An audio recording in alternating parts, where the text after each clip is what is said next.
সবশেষ খবর জানাতে কলকাতায় আছেন সহকর্মী সুব্রত আচার্য, সরাসরি যাচ্ছি তার কাছে।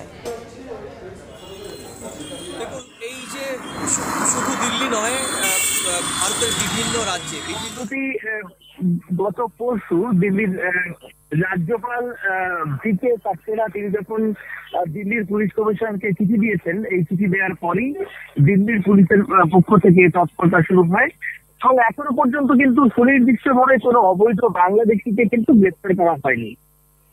দিল্লির যে কয়েকটি এলাকায় বাঙালি ভাষাভাষী মানুষের বসবাস, আমরা জানি দিল্লি পুলিশের পক্ষ থেকে গতকাল সকাল থেকেই সেই সমস্ত এলাকায় গিয়ে ক্যাম্পেইন করা হয়, মাইকিং করা হয় এবং জিজ্ঞেস করা হয় এখানে অবৈধ কোনো বাংলাদেশি অভিবাসী বা অনুপ্রবেশকারী আছেন কিনা, কিংবা অনেকের বাসা বাড়িতে কাজ করেন, অনেকের বিভিন্ন কারখানাতে কাজ করেন, এই ধরনের বাংলা ভাষাভাষী মানুষকে খুঁজে পাওয়া যায় কিনা।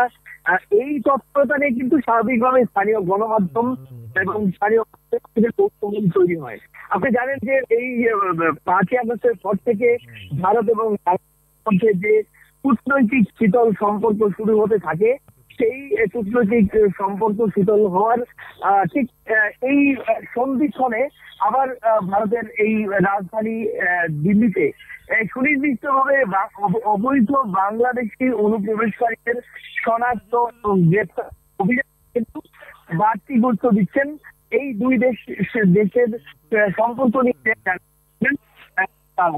আমার কাছে ভারতের রাজধানী দিল্লি বৈধ বাংলাদেশি গ্রেপ্তারের যে অভিযান, সে সংক্রান্ত আমার কাছে থাকা সঠিক তথ্য।